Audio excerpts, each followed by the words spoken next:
एक बार एक युवक गौतम बुद्ध के पास आया और गौतम बुद्ध से बोला कि हे बुद्ध, मेरे मन में इतने गंदे विचार क्यों आते हैं।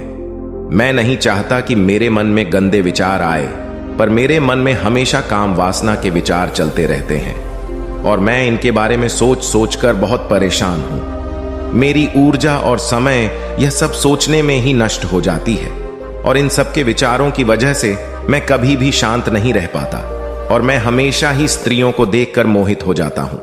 इन विचारों को अपने आप को रोक ही नहीं पाता। बुद्ध मुस्कुराए और उन्होंने उस युवक से पूछा, क्या तुम्हें पता है यह काम वासना होती क्या है? फिर लड़के ने उत्तर दिया और कहा, बुद्ध, मैं यह तो नहीं जानता कि काम वासना होती क्या है, पर हां, यह जो भी है बहुत बुरी चीज है। फिर बुद्ध ने उस युवक से कहा कि सबसे पहले तो तुम्हें यह समझना है कि प्राकृतिक रूप से जो भी चीज हमारे अंदर है वह बुरी नहीं है। हमारे जीवन में उसकी कुछ ना कुछ जरूरत है। वासना कोई बुरी बात नहीं है। यह तो हमारे मन की एक भावना है जो हमें किसी ना किसी चीज की कमी का एहसास करवाती है और फिर हम उस चीज को पाने के लिए उस चीज की तरफ आकर्षित हो जाते हैं। जैसे अगर तुम्हारे पास धन की कमी है तो तुम में धन पाने की वासना उत्पन्न हो जाएगी। तो वासना कुछ और नहीं, बस एक प्रकार की कमी है जो कि एक प्रकार की जरूरत का एहसास है। और जब यह जरूरत शारीरिक हो तो हम इसे काम वासना का नाम देते हैं। युवक ने गौतम बुद्ध को कहा कि बुद्ध, मुझे काम वासना का मतलब तो समझ में आ गया, पर आप मुझे यह बताइए कि यह आती कहां से है और कैसे आती है। गौतम बुद्ध ने कहा कि काम वासना कहीं से आती नहीं है, यह तो हमारे अंदर ही होती है और इसका होना तो जरूरी भी है, तभी तो मानव जाति का विस्तार होगा। युवक ने कहा, जब यह हमारे अंदर ही है और जरूरी भी है तो फिर लोग इसे गलत क्यों बोलते हैं? बुद्ध ने कहा कि यही तो समस्या है। लोगों ने काम वासना को गलत तरीके से सोच लिया है। इसे छिपाने की, दबाने की कोशिश करते हैं। काम वासना गलत नहीं है, बल्कि काम वासना का गलत तरीके से प्रयोग करना गलत बात है। लोग जिससे प्रेम करते हैं बस उसी के लिए जीने लग जाते हैं, उसे पाना ही अपना लक्ष्य बना लेते हैं और उसी के बारे में हमेशा सोचते रहते हैं, पर यह सब गलत है।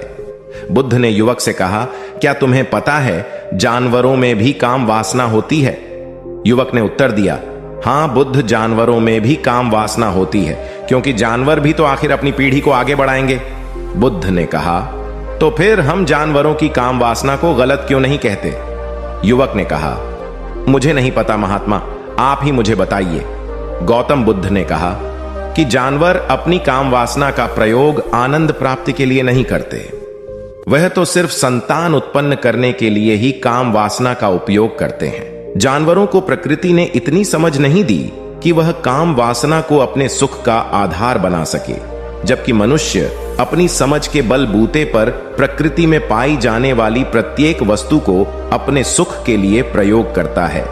हम इंसानों ने ही काम वासना को अपने सुख का साधन बना लिया है, जबकि प्रकृति ने तो हमें अपने वंश को आगे बढ़ाने के लिए दिया था, लेकिन इंसानों ने इसे अपने जीवन का परम लक्ष्य बना रखा है और इस तरह से काम वासना का भी लगाम हो जाना गलत है।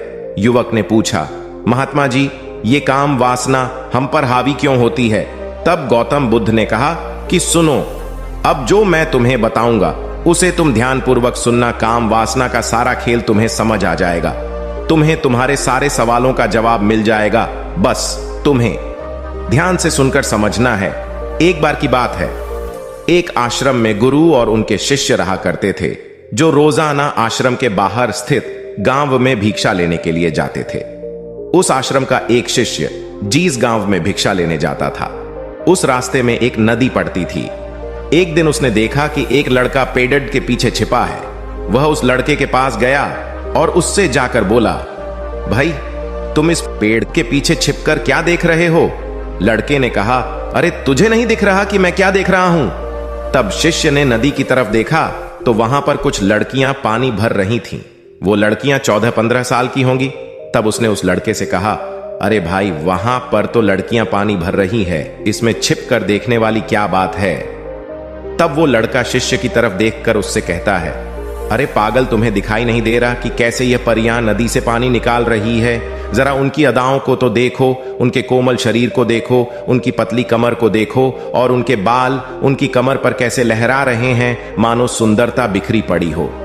शिष्य ने फिर नदी की तरफ देखा और इस बार वह इससे देखता ही चला गया। उसे किसी भी बात का कोई डर नहीं था, लेकिन अब वो छिपने लगा और उन लड़कियों को देखने लगा। और जब वो छिपकर उन लड़कियों को देख रहा था, तभी वह अचानक अंदर से कांप गया और उसने कहा कि यह मैं क्या कर रहा हूं, मैं जो कर रहा हूं वह सही नहीं है, मुझे यहां से चले जाना चाहिए। और फिर वह जल्दी से वहां से चला गया। वो आश्रम पहुंच जाता है। आश्रम जाकर वो अपने कार्यों में लग गया, लेकिन जो अब भी वह देख कर आया था वहीं उसकी आंखों के सामने बार बार आ रहा था। उसके मन में वही दृश्य चल रहा था, उसके मन में वही सब कुछ देखने के लिए लड़ाई हो रही थी। उसका किसी भी काम में मन नहीं लग रहा था। सुबह होते ही वह रोज जल्दी ही भिक्षा के लिए आश्रम से निकल जाता और उस नदी के पास वाले पेड़ के पास जाता, और जहां पर वह लड़का पहले से मौजूद रहता था उस लड़के के साथ मिलकर लड़कियों को छुप छुप कर देखता था। अब वह रोज ऐसा करने लग गया, यह उसके रोज का काम हो गया। अब उस शिष्य का मन किसी भी काम में नहीं लगता था। वो हमेशा ही किसी ना किसी प्रकार के विचार में उलझा रहता। वो आश्रम के कार्यों को भी ठीक ढंग से नहीं कर रहा था, न वो ठीक से सो पाता था और न वो ठीक से खाना खा पाता था। उसका मन बेचैन सा रहता था। उसका मन बार बार उन लड़कियों के सौंदर्य को देखने के लिए तरसता था। जब गुरु शिक्षा देते तब भी उसका मन कहीं और विचारों में खोया रहता था। गुरु ने अपने शिष्य की इन हरकतों को जान लिया था। तब एक दिन गुरु ने शिष्य को अपने पास बुलाया और कहा कि आज से मैं भी तुम्हारे साथ भिक्षा मांगने चलूंगा। तुम और मैं साथ साथ भिक्षा मांगने चलेंगे। तभी शिष्य गुरु को मना करते हुए बोला, नहीं गुरुदेव, आप परेशान क्यों हो रहे हो, मैं अकेला ही ठीक से भिक्षा मांग सकता हूं। गुरु ने शिष्य से कहा कि ठीक है, तुम अकेले ही भिक्षा मांगने जाओ। शिष्य तुरंत वहां से भिक्षा मांगने के लिए निकल गया। उसके जाने के बाद गुरु भी आश्रम से निकल गए और शिष्य का पीछा करने लगे कि वो कहा जाता है, किससे मिलता है। यह सब देखने के लिए उसके पीछे पीछे चलने लगे। थोड़ी दूर जाने के बाद गुरु ने देखा कि उनका शिष्य एक लड़के के साथ एक पेड़ के पीछे अपराधी की तरह छिपा हुआ है और छिपकर कुछ देख रहा था। गुरु भी अपने शिष्य के पीछे जाकर खड़े हो गए कि आखिर उनका शिष्य क्या देख रहा है, जिसे देखने के लिए वो पेड़ के पीछे अपराधियों की तरह छिपा पड़ा है। गुरु ने देखा कि उनका शिष्य पेड़ के पीछे छुपकर लड़कियों को देख रहा था जो कि नदी से पानी भर रही थी। तभी गुरु ने शिष्य को कहा कि तुम क्या देख रहे हो। अपने गुरु की आवाज सुनकर वह शिष्य घबरा गया और उसके पसीने छूटने लगे। वह थर थर कांपने लगा, जैसे किसी चोर को चोरी करते समय रंगे हाथों पकड़ लिया हो। उसकी हालत खराब हो गई। वो कुछ भी नहीं बोल रहा था। उसके मुंह से कुछ टूटे फूटे शब्द भी बाहर निकल रहे थे। वो अपने गुरु से नजर भी नहीं मिला पा रहा था। गुरु ने शिष्य की तरफ देखा और कहा कि मेरा शिष्य तो निडर था, उसे तो किसी भी चीज का डर नहीं था, लेकिन यह क्या तुम तो डर के मारे कांप रहे हो। शिष्य ने गुरु से कहा कि मुझे माफ कर दो गुरुदेव, मेरा इसमें कोई दोष नहीं है। उस लड़के ने मुझे बहका दिया था, लेकिन आपसे मैं वादा करता हूं कि आज के बाद मैं ऐसा कभी दोबारा नहीं करूंगा। मुझे माफ कर दो गुरुदेव। गुरु ने शिष्य से कहा कि कोई बात नहीं, पर इस बात का तुम ध्यान रखना कि हम जैसी संगति करते हैं वैसा ही फल हमें प्राप्त होता है। उसके विचार हमारे अंदर प्रवेश करते हैं, इसीलिए अच्छी संगति करो जिससे तुम्हारे अंदर अच्छे विचारों का प्रवेश हो। फिर गुरु और शिष्य आश्रम लौट आए और फिर से आश्रम के कार्यों पर ध्यान देने लगे। उसने उस रास्ते को छोड़ दिया और दूसरे रास्ते से जाने लगा। वो अपने काम को ध्यान से करता, लेकिन धीरे धीरे उसके अंदर क्रोध उत्पन्न हो गया और फिर वो दूसरों पर क्रोध करने लगा और बेचैन रहने लग गया। अब वो सही समय पर भोजन भी नहीं करता था। वो भोजन भी बहुत कम खाता था। एक रात गुरु शिष्य के पास आए और उसे बोले कि अब तक तुमने कितनी बार अपना वादा तोड़ दिया। यह सुनकर शिष्य अपने गुरु के चरणों में गिर गया और रोने लगा। रोते रोते ही उसने गुरु से कहा कि गुरुदेव, मैं कई बार अपना वादा तोड़ चुका हूं, फिर वादा कर लेता हूं, लेकिन हर बार मैं वादा तोड़ देता हूं। मेरा मन मेरे नियंत्रण में है ही नहीं। मैं बहुत कोशिश करता हूं कि मैं अपने मन से सारे बुरे विचारों को निकाल डालूं, लेकिन मैं चाहकर भी ऐसा नहीं कर पा रहा हूं। फिर गुरु ने शिष्य को कहा कि चलो मेरे साथ। गुरु शिष्य को आश्रम के बगीचे में लेकर गए और शिष्य से कहा कि देखो, यहां पर कुछ नालियां बनी हुई है जिससे नदी का पानी इन पौधों तक आ रहा है और यह पानी एक निरंतर भाव से बह रहा है। क्या तुम इस पानी के बहाव को रोक सकते हो? शिष्य ने कहा कि हां गुरुदेव, मैं इस बहाव को रोक सकता हूं। फिर शिष्य ने मिट्टी उठाकर उस नाली में डाल दी। वो पानी थोड़ी देर के लिए रुक गया और फिर थोड़ी देर बाद उस मिट्टी के ऊपर से पानी बह गया। गुरु ने शिष्य से कहा, अरे ये क्या, ये तो पानी रुका ही नहीं। फिर शिष्य ने कुछ कंकड़ पत्थर उठाकर उस नाली में डाल दिए और फिर थोड़ी देर के लिए पानी रुक गया। लेकिन फिर थोड़ी देर बाद ही उन कंकड़ पत्थर के ऊपर से पानी निकल आया। फिर गुरु ने कहा कि यह क्या हुआ, पानी तो फिर से बह गया। तुम तो बोल रहे थे कि तुम इसे रोक दोगे। क्या हम किसी काम को रोकना चाहे तो क्या हम उसे रोक नहीं सकते? तब शिष्य ने कहा, कोई बात नहीं गुरुदेव, मैं इस पानी को तो आपको रोक के दिखाऊंगा। वह फिर से एक बड़ा सा पत्थर लेकर आया और उसे नाली पर डाल दिया और पानी रुक गया। तब गुरु से कहा कि देखा गुरुदेव, मैंने कहा था ना कि पानी को मैं रोक दूंगा। मैंने पानी को रोक दिखाया, आपकी बात मैंने पूरी कर दी। गुरु मुस्कुराए और बोले, अच्छा जरा ध्यान से देखो, पानी रुक गया।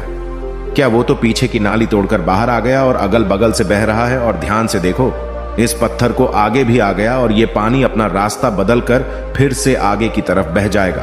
और फिर थोड़ी देर बाद ऐसा ही हुआ। फिर गुरु ने शिष्य को समझाया कि तुम्हारे साथ भी तो ऐसा ही चल रहा है।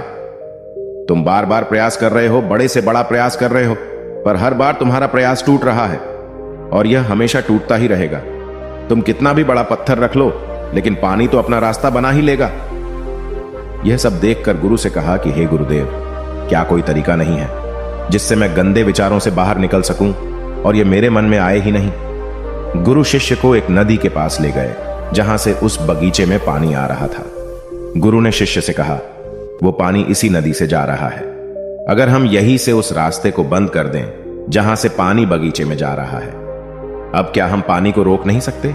शिष्य ने कहा कि हां गुरुदेव, अवश्य ऐसा हो सकता है। मैं इस पानी को यहीं से बंद कर देता हूं, तब आगे की नाली में पानी जाएगा ही नहीं और फिर बगीचे में पानी जाएगा ही नहीं। फिर से नदी से जाने वाले रास्ते को बहुत मेहनत करके पत्थर और मिट्टी डाल डालकर बंद कर दिया और गुरु से कहा कि गुरुदेव, मैंने पानी को बंद कर दिया है, अब यह पानी बगीचे में जाएगा ही नहीं।